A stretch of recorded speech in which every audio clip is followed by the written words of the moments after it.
نحمده ونصلي على رسوله الكريم أما بعد فأعوذ بالله من الشيطان الرجيم بسم الله الرحمن الرحيم قل إن صلاتي ونسكي ومحياي ومماتي لله رب العالمين صدق الله العلي العظيم আলহামদুলিল্লাহ। সমস্ত প্রশংসা সে মহান মালিকের দরবারে, যে মহান মালিক আমাকে আপনাকে এই গোধূলিময় বিকালে কোরআনের একটা আয়াত নিয়ে আপনাদের সামনে হাজির হওয়ার তৌফিক দান করলেন। সেই মহান মালিকের দরবারে শুকরিয়া আদায় করছি, আলহামদুলিল্লাহ। মুআজ্জিজ মুহতারাম, ভিডিওটি যে যেখান থেকে দেখছেন তাদের উদ্দেশ্যে আমি একটি বার্তা দিতে চাই। সামনে যেহেতু আমাদের কোরবানির ঈদ, সকলেরই কোরবানি দেওয়া, সামর্থ্য যাদের আছে তাদের কোরবানি দেওয়া ওয়াজিব। সেজন্য আমি একটি কথাই বলতে চাই।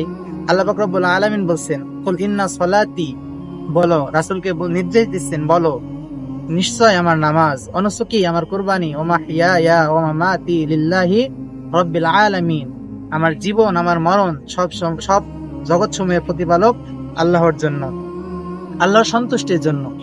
কিন্তু খেয়াল করুন, আজকে আমরা দেখতে পাই কুরবানি নিয়ে আমাদের ভিতরে প্রতিযোগিতা সৃষ্টি হয়ে যায়। কিরকম প্রতিযোগিতা? আমার প্রতিবেশী 10,000 টাকা ছাগল কুরবানি দিচ্ছে, আমাকে 18,000 টাকা ছাগল কুরবানি দিতে হবে।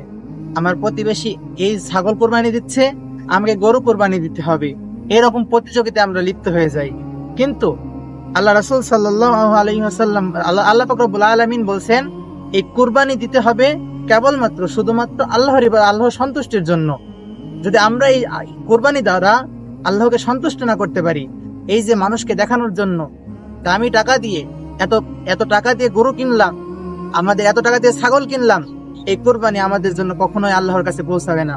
আল্লাহ পাক রব্বুল আলামিন বলেন, লা ইয়ানালুল্লাহা লুহুমুহা ওয়ালা দিমাউহা ওয়ালাকিন ইয়ানালুহুত তাকওয়া মিনকুম।